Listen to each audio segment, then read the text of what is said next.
তুমি ছিলে খুব উড়ন্ত শামুক ভাঙা পাখির মতো ছুটতে নদী তর। তুমি ছিলে গায়ের সব থেকে চঞ্চল মেয়েটা। মেঠো পথের কাদা খুব করে চাইতো তোমার পায়ের স্পর্শকাতর।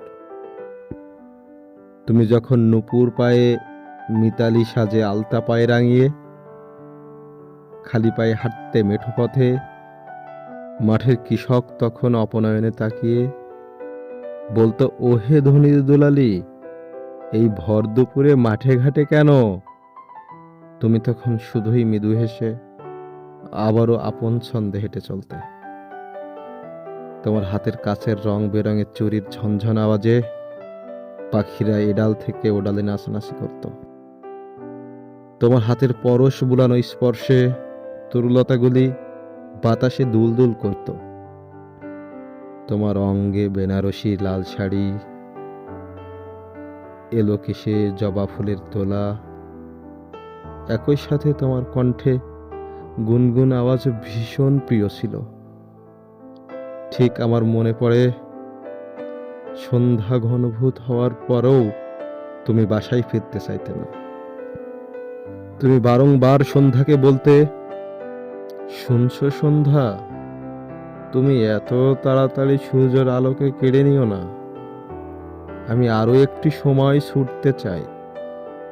সন্ধ্যা তখন বলতো, ওহে ধনির দোলালি, আজ বরং তুমি বাড়িতে যাও, কাল আবার এসো, আমি ঠিক সূর্যকে সকাল সকাল আলো দিতে বলবো। তখন তুমি একটু মন বেরাজ করে উপায় না পেয়ে বাড়ি ফিরে যেতে। তারপর উঠান ভরা হাঁস মুরগির সাথে সেই দৌড়াদৌড়ি।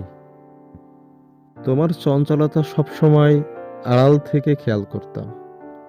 তুমি রাতে যখন চাঁদের আলোর সাথে মিষ্টি গল্পে মাতোয়ারা হতে, ঠিক তখন আমি তোমার গল্প লিখতে আবির্ভূত হতাম।